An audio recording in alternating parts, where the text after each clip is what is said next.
이 일에도 내 소원을 들었은즉. 창세기 19장 12절로 22절 말씀입니다. 자, 12절 시작. 그 사람들이 롯에게 이르되 이 외에 내가 속한 자가 또 있느냐? 내 사위나 자녀나 성중에 내게 속한 자들을 다 성 밖으로 이끌어내라. 내게 속한 자는 어떤 사람일까요? 내가 영향력을 발휘할 수 있는 사람들. 그래서 아브라함이 하나님과 딜을 하죠. 몇 명까지 아브라함이 깎아내립니까? 10명까지. 아브라함 정말 대단해요. 하나님과 딜해가지고 10명까지 낮춰놨어요, 수준을. 설마 10명은 되겠지. 지가 아무리 바보처럼 엉망으로 살아도 영향력을 행사하는 사람 10명은 되겠지. 롯의 영향을 받아서 거룩한 삶을 살아가는 사람이 10명은 되겠지. 이런 생각이었던 거예요. 근데 10명이 있었습니까? 없었습니까? 10명이 안 됐어요, 아쉽게도. 그래서 다시 천사가 롯에게 말하는 겁니다. 내게 속한 자가 또 있느냐? 다시 말하면 내 영향력 아래 있는 사람이 또 있느냐? 내가 구원하고 싶은 사람이 또 있느냐? 야, 성이 망할 거야. 하나님이 심판하실 거야. 빨리 도망가자라고 말할 때 내 말을 듣고 따를 사람이 있느냐? 그렇게 묻는 거예요. 예수 믿으세요. 여러분의 말을 듣고 따를 사람이 몇 명이나 됩니까? 우리의 말을 듣고 따를 사람이 몇 명이나 될까요? 하나님 물으시는 거예요. 이외에 내게 속한 자가 있느냐? 내 말을 듣고 따를 사람들이 있느냐? 라고 물으시는 겁니다. 우리들에게도 묻는 거예요. 롯에게만 묻는 게 아니라 우리들에게도 물으시는 겁니다. 내 사위나 자녀나 성중에 내게 속한 자들. 사위나 자녀는 뭡니까? 직접적으로 연관된 사람들 뿐만이 아니라 그 외의 사람들 혹시 있느냐? 라고 묻는 겁니다. 자, 13절. 그들에 대한 부르짖음이 여호와 앞에 크므로 여호와께서 이곳을 멸하시려고 우리를 보내셨나니 우리가 멸하리라. 고통스러운 부르짖음이 하나님께 들렸다라는 거예요. 그 부르짖음을 들으신 하나님이 이제는 뭐 하시는 겁니까? 이제는 멸하고 심판하려 하는데 욥, 너한테 특권을 줄게. 내게 속한 사람들 데리고 나가. 그런 특권을 줄게. 이런 뜻입니다. 여러분, 이런 특권 받았을 때 몇 명이나 여러분이 특권을 사용해서 구할 수 있는 사람이 몇 명이나 되겠어요? 사실은 복음 전하는 건 특권입니다. 아무나 하는 게 아닙니다. 그런데 그 말을 듣고 따라올 사람이 몇 명이나 되겠어요? 참 마음이 아프고 슬픈 거죠. 14절. 롯이 나가서 그 딸들과 결혼할 사위들에게 말하여 이르기를 여호와께서 이 성을 멸하실 터이니 너희는 일어나 이곳에서 떠나라 하되 그의 사위들은 농담으로 여겼더라. 롯이 생각해 보니까 자기의 영향력 있는 사람이 누굽니까? 딸, 그 다음에 사위들, 사위 될 사람들, 정확히 말하면 이 사람들이었던 거예요. 그 당시 부모는요, 자녀들의 생사 열탈권을 쥐고 있었습니다. 굉장한 권한을 가지고 있었어요. 그 딸들은 롯이 말하면 무조건 들어야 되는 처지예요. 부모가 말하면. 롯이 사실 아브라함과 헤어져서 소돔성으로 갈 때 누구도 많았습니까? 종들도 많았어요. 롯의 종들과 아브라함의 종들이 서로 다퉈서 그래서 할 수 없이 나눠졌단 말이에요. 롯이 최소한 자기 자녀와 종들도 절대적 권한을 행사할 수 있었잖아요. 주인이 생사여탈권을 쥐고 있었단 말이에요. 행사했어도 소돔이 망하지 않는 거예요. 묻는 거예요. 야, 너 종들은 어디 갔느냐? 네가 마음대로 할 수 있는 종들은 어디 갔느냐? 아무도 없었어요. 그때 겨우 욥이 자기 딸들은 뭐 생사여탈권을 쥐고 있으니까 따라와야 되는데 사위들이 문제였습니다. 지난주에 제가 재밌는 설문조사 말씀드렸죠. 50세에서 64세 성인 남녀를 대상으로 설문조사했어요. 가장 소중한 게 뭐냐? 1위가 뭐라고 그랬습니까? 자기 자신 53.9%. 2위가 뭐예요? 배우자 한 40% 정도. 3위가 뭡니까? 자녀들 한 33% 정도. 4위가 뭐라고 그랬죠? 부모 형제 20몇 %. 5위가 뭐라고 그랬습니까? 예, 반려동물 15.9%인가 뭐 그래요. 6위가 뭔지 아세요? 기억나십니까? 며느리하고 사위 5.2%랍니다. 야, 참 슬프더라고요. 5.2%밖에 안 되는데 말을 듣겠어요? 그땐 좀 달랐을까요? 사위들이 그 말을 뭐로 여겼습니까? 아유, 나 장인어른 농담하고 있네. 무슨 지금 나라가 이 세상이 망한다고 정신 차리세요. 이렇게 말하는 거예요. 사위들은 뭐를 몰랐을까요? 평소에 롯이 사위들에게 말빨이 통한 겁니까? 안 통한 겁니까? 전혀 안 통했던 거예요. 그 말은 롯이 뭐 했던 겁니까? 전혀 신앙적인 모습을 간직하지 않았던 거예요. 겨우 자기 하나 그냥 하나님을 섬기는 사람의 모습을 가지고 있었지 전혀 남들에게 신앙적인 모습을 간직하지 않았던 거예요. 지난주도 말씀드렸지만 소돔성의 이주민이었던 롯은 성에 앉아서 대우받는 자리에 있었지만 그것은 그 대가를 치렀는데 뭐로 치렀습니까? 신앙을 포기하는 대가를 치렀던 거예요. 신앙을 포기하고 얻은 모든 것 여러분 의미 없습니다. 신앙을 포기하고 얻은 모든 것이 결국은 어떤 의미를 갖습니까? 아무 의미를 못 갖잖아요. 이 사위들, 이 징조를 전혀 구별하지 못했던 사람들이에요. 하나님은요, 때와 기한은 아버지만 아세요. 근데 우리한테 뭘 주셨습니까? 징조를 주셨어요. 징조에 예민할 수 있기를 축복합니다. 할렐루야. 그래서 마태복음 24장 14절에 이렇게 돼 있죠. 시작. 이 천국 복음이 모든 민족에게 증언되기 위하여 온 세상에 전파되리니 그제야 끝이 오리라. 첫 번째 징조가 뭡니까? 이 천국 복음이 온 세상에 전파돼요. 모든 부족에게 전파된 다음에 지금 미전도 종족이 거의 이제 남아 있긴 합니다. 근데 대부분 다 복음은 들어봤을 것 같아요. 아주 오지 부족까지도요. 많이 이제 전파돼 가요. 모든 부족에게 다 복음이 전해졌다라고 선언되는 순간 우리는 긴장하셔야 됩니다. 징조입니다. 두 번째 징조죠. 15절 시작. 그러므로 너희가 선지자 다니엘이 말한 바 멸망에 가증한 것이 거룩한 곳에 선 것을 보거든 읽는 자는 깨달을진저. 두 번째 징조는 뭡니까? 멸망에 가증한 것이 거룩한 곳, 거룩한 곳이 어디예요? 하나님의 성전에 서서 자기가 하나님인 것처럼. 그래서 루터는 교황이 666이라고 그랬어요. 루터는 종교개혁자 루터는 그렇게 주장했습니다. 많은 분들이 그렇게 주장했어요. 지금 와서 이제 카톨릭을 많이 이해하려고 노력이 있지만 전통적으로 기독교는 개신교는 카톨릭을요 교황을 666이라고 봤어요. 전통적으로. 왜냐하면 하나님이 아닌데 마치 하나님처럼 하는 거예요. 죄를 사해주는 면죄부 권한.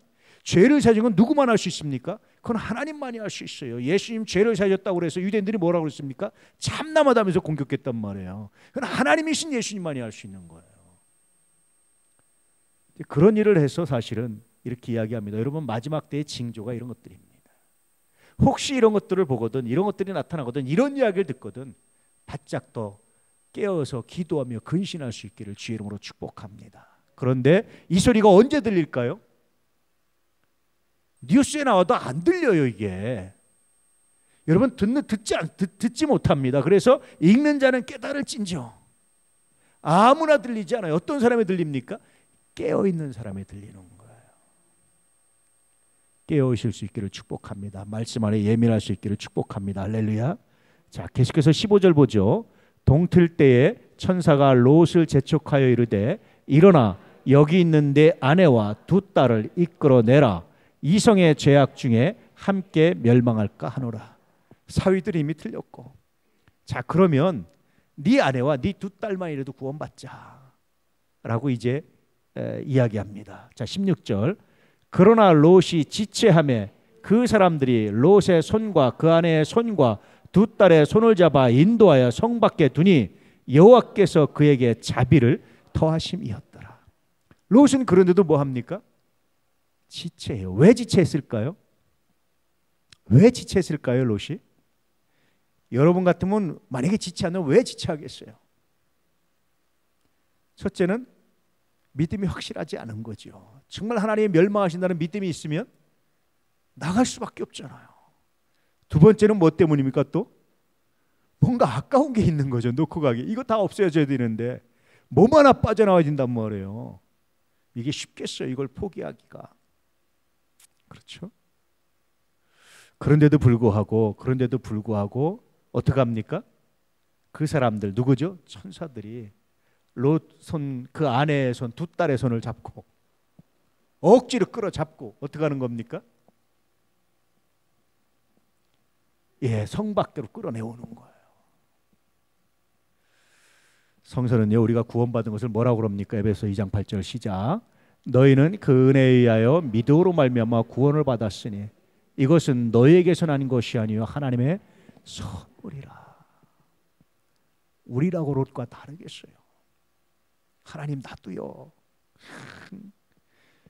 예배 안 드리려고, 교회 안 가려고, 복음 안 들으려고, 저는 복음 안 들으려고 정말 뺀질뺀질하는 몸 봤어요. 온갖 핑계를 다 대면서 이걸 들으면 교회 나가야 되거든. 안 들으려고 얼마나 뺀질뺀질해. 그 중에 대표적인 뺀질거리는 방법이 뭔지 아세요? 아내가 예수 믿잖아요. 최선을 다해서 협조하는 거예요. 11조도 먼저 띄어요. 아내가 주일에 행사만 있다 그러면 먼저 보내줘요. 차 태워서 막 데려다줘요.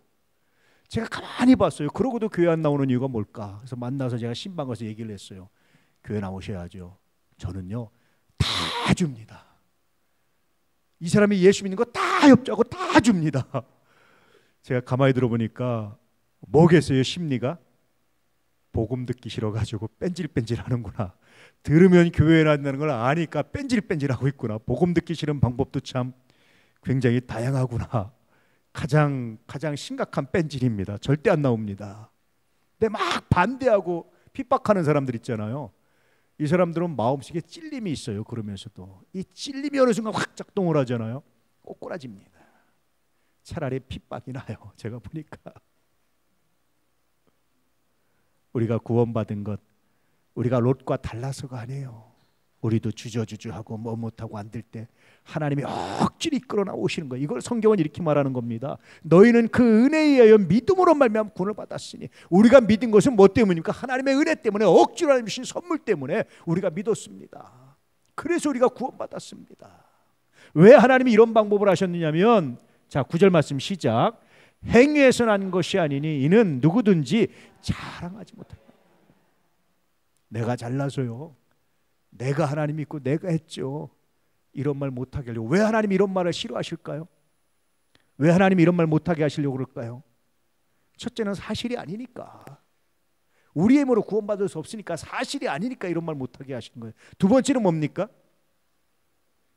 하나님의 은혜 정신을 잃어버리면요 모든 것이 무너집니다.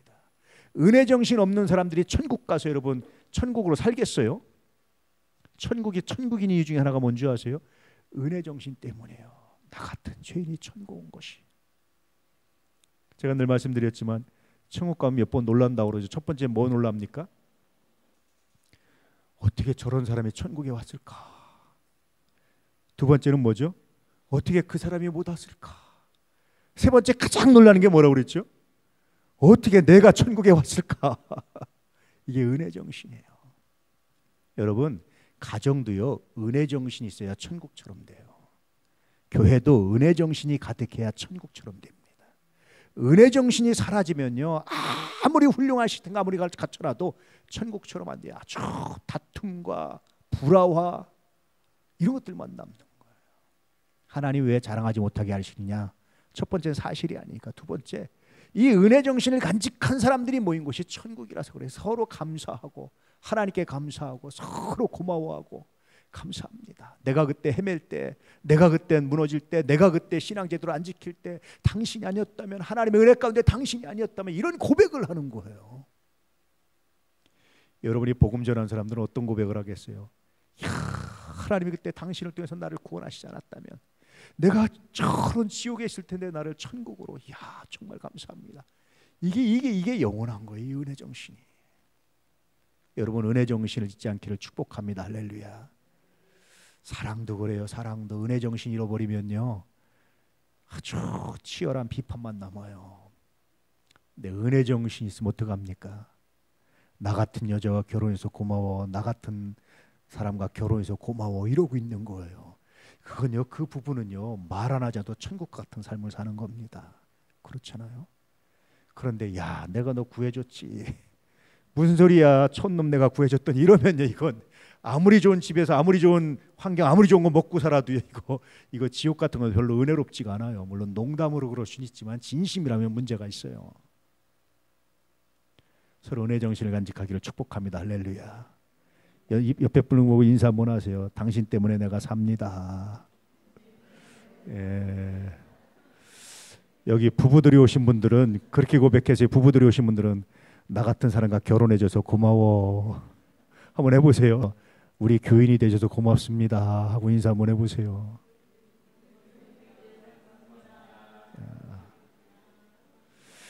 이게 은혜예요. 이게 은혜예요.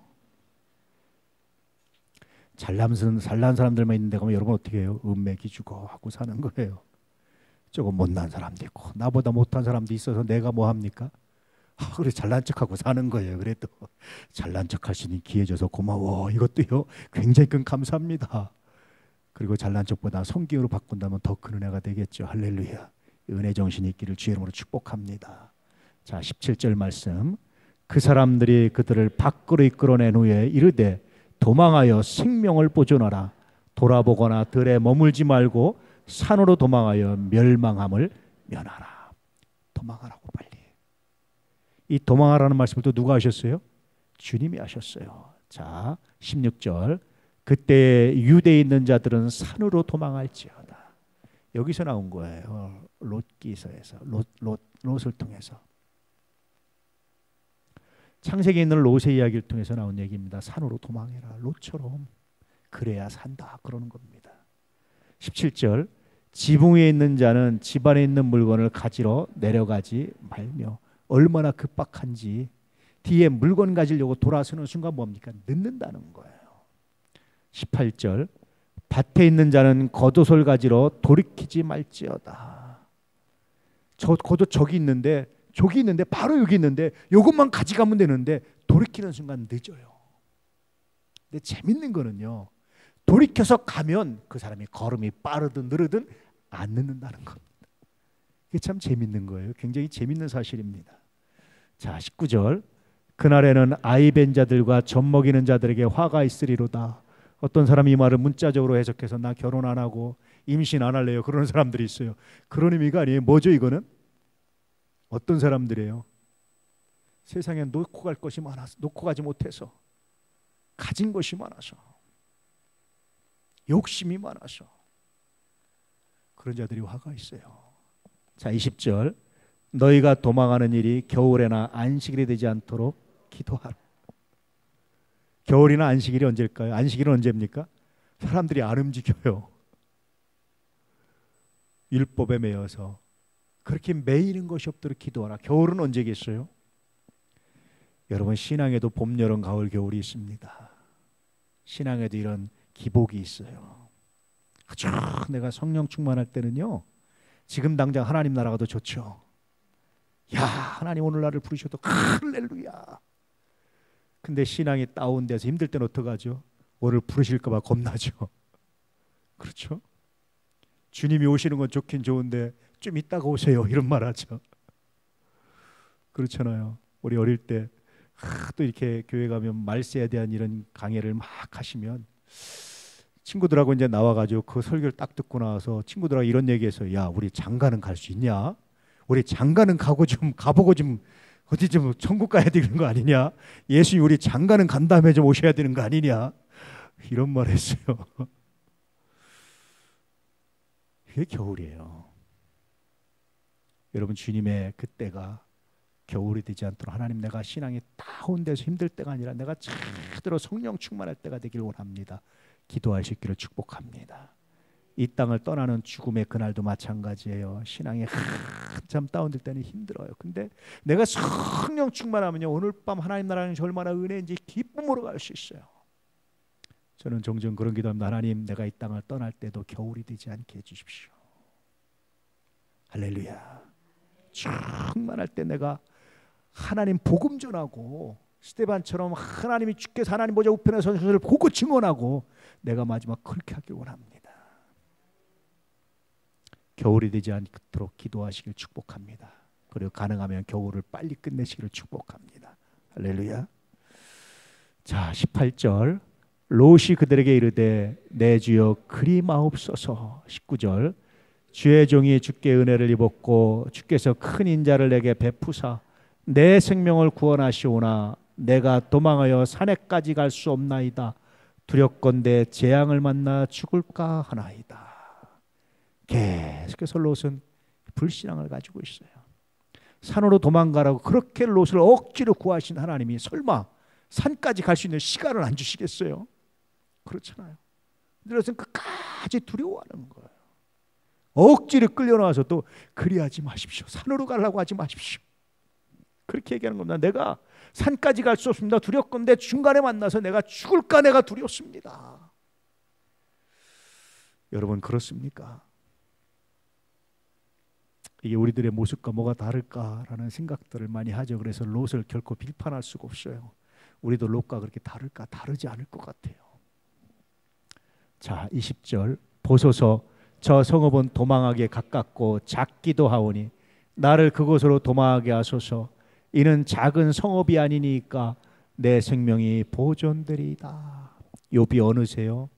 광야에서 들판에 살았던 욥이, 목동을 하며 살았던 욥이, 죄송합니다, 롯이 어떻게 하고 있는 거예요? 그 소돔성에서 좀 살았다고, 그 문화 안에 살았다고, 그 문화에 빠졌다고 거기를 벗어나기를 어려워하는 거예요. 만약에 여러분 60년대 70년대로 살아가서 옛날 화장실 퍼셋이 다시 연탄 떼고 다라면 어떡하겠어요? 그리하지 마옵소서. 내가 힘들어서 못할까 두려웠나이다. 세탁기 없이 살라면 어떡하겠어요? 여자분들 그리하지 마옵소서. 세탁기 없이 어떻게 살아갑니까? TV 없이 살라면 어떡하겠어요? 여기다 그리하지 마옵소서. TV 없이 무슨 인생의 낙이 있사오리까? 그렇잖아요. 안 그렇습니까 여러분? 그러잖아요. 롯이 그러는 거예요. 자기는 산으로 가서 바깥에서 들판에 살 자신이 이제 없습니다. 그래야지 마옵소서. 저기 조그만 성인데 저거 하나 뭐 주기도 안 주기 몇 명 안 시켜도 하나님 되지 않습니까? 내가 저기로 갈 테니까 저기만 살려주세요. 나 성으로 들어가고 싶습니다. 원래 이 성문화는요, 누구의 자손이 처음에 만들었습니까? 가인의 자손들이에요. 하나님을 떠나서 하나님 간섭 없이 살아가려고 만든 것이 이 성문화고 도시문화예요. 하나님이 비 안 줘도, 하나님이 자연재해를 좀 줘도 우리가 살 수 있습니다. 우리끼리. 하나님의 보호 필요 없습니다. 우리가 성벽 쌓고 우리가 스스로 삽니다. 이게 성문화예요. 하나님이 유대인들을, 하나님이 아브라함을 광야로 내모신 이유가 뭐냐면, 광야에서 들판에서는요 하나님의 도우시 없이도 한순간도 못 살아요. 그래서 고생인 것 같지만 깨어있는 거예요. 할렐루야. 그래서 여러분 영적인 광야로 나갈 수 있기를 축복합니다. 저는 요즘에 그 노래가 참 좋더라고요. 무슨 때죠 이게? 내가 들에 있을 때 뭐죠 그게? 날이 저물어 갈 때. 그 찬송이 참 좋아요. 의미가 있더라고요. 날이 저물어 갈 때, 또 빈들에 있을 때, 그때가 여호와의 때, 주님의 때. 정말 좋더라고요. 영적인 광야로 나갈 수 있길 축복합니다. 그냥 내 삶이 이제 준비돼서 내어놓는 괜찮아 그러지 마시고 하나님께 그날을 던져놓고 사세요. 그러면요 일용할 양식을 구하는 삶이에요. 매일같이 일용할 양식을 가지고 살면요 깨어있지 않으면 못 살아요. 깨어서 하나님께 기도하지 않으면 안 채워줘요. 야 이제 내 인생은 뭐 탄탄대로야. 그 순간 도시문화에 갇혀서 타락했던 가인의 자손의 길을 따라가는 거예요. 롯이 벌써 거기에 익숙해졌던 겁니다. 들판에 살았던 들사람 롯이 거기에 익숙해졌던 거예요. 자 21절 그가 그에게 이르되 내가 이 일에도 내 소원을 들었은즉 내가 말하는 그 성을 멸하지 아니하리니. 얼마나 많이 양보하는 거예요. 아브라함 통해서 이미 10명까지 다운시켰어요. 안 나간다는 것을 억지로 손을 잡고 이끌어냈어요. 산으로 가라니까 초성으로 갖게 하니까 그것까지 하나님 들어주셨어요. 이게 하나님의 은혜 아닙니까? 이게 하나님의 사랑 아닙니까? 사실은 종종 저는 우리가 기도하고 응답받은 사건이 그래요. 이런 것 같아요. 이런 것 같아요. 하나님 이거 아니면 안 됩니다. 하나님 그리하지 마시옵소서 하니까 하나님이 그래 내가 이 일에도 내 손을 들었으니까 이 일에도 내가 내 손을 들어줄게. 이렇게 말씀하시는 것 같아요. 이 하나님의 은혜가 우리들의 삶에 있습니다. 그 은혜가 헛되지 않기를 정말로 축복합니다. 할렐루야. 자, 22절 시작. 그리로 속히 도망하라. 내가 거기 이르기까지는 내가 아무 일도 행할 수 없노라 하였더라. 그러므로 그 성읍 이름을 소알이라 불렀더라. 참 재밌어요. 롯이 만약에 산까지 가면 거기 갈 때까지는 아무 일도 안 하시는 거예요. 더 멀리 가면 거기 갈 때까지는 아무 일도 안 하세요. 그런데 돌이키면 때가 늦어요. 잠깐 바로 여긴데 라고 가는 순간 때가 늦어요. 인디아나 존스나 이런 영화 보면 보물 찾잖아요. 보물 찾다가 도망 나가야 되는데 조구 하나 더 가지려고 길을 돌이키는 순간 어떻게 하죠? 늦잖아요. 그 장면 볼 때마다 오늘 말씀이 생각나요. 주님의 말씀이 생각나요. 하나님은요, 우리가 도망할 시간, 충분한 시간을 주세요. 그런데 돌이키면 시간이 모자라요. 항상 인생도 그렇고 삶도 그래요. 우리가 지혜를 할 수 있는 충분한 시간을 주십니다. 그런데 돌이키면, 다시 돌아가서 침륜에 빠지면 시간이 항상 모자라게 돼 있어요. 인생이. 하나님 우리에게 주신 사명을요, 할 수 있는 충분한 시간을 주셨어요. 돌이키면 모자라는데 돌이키지 않으면 충분합니다. 그래서 돌이키는 것이 얼마나 큰 죄인지, 얼마나 슬픔인지 우리가 알게 되죠. 오늘 롯을 통해서 롯의 신앙과 우리의 신앙이 다른지를 한번 묵상해 볼 수 있기를 축복합니다. 롯이 구원받은 것이 하나님의 은혜이듯이 우리가 구원받은 것이 전적으로 하나님의 은혜임을 기억하시기 바랍니다. 그 은혜가 헛되지 않아서 내가 더 수고했습니다라는 바울의 고백처럼, 그 은혜가 헛되져서 내가 더 기도하고, 그 은혜가 헛되져서 내가 더 찬송하고, 그 은혜가 헛되지 않아서 내가 더 전도하고, 그 은혜가 헛되지 않아서 내가 더 사랑하고, 그 은혜가 헛되지 않아서 만날 때마다 은혜입니다, 은혜 아니면 살아갈 수가 없네 찬양하며, 은혜입니다 고백하며 살아갈 수 있는 믿음의 역사가 있기를 축복합니다. 할렐루야. 기도하겠습니다. 아버지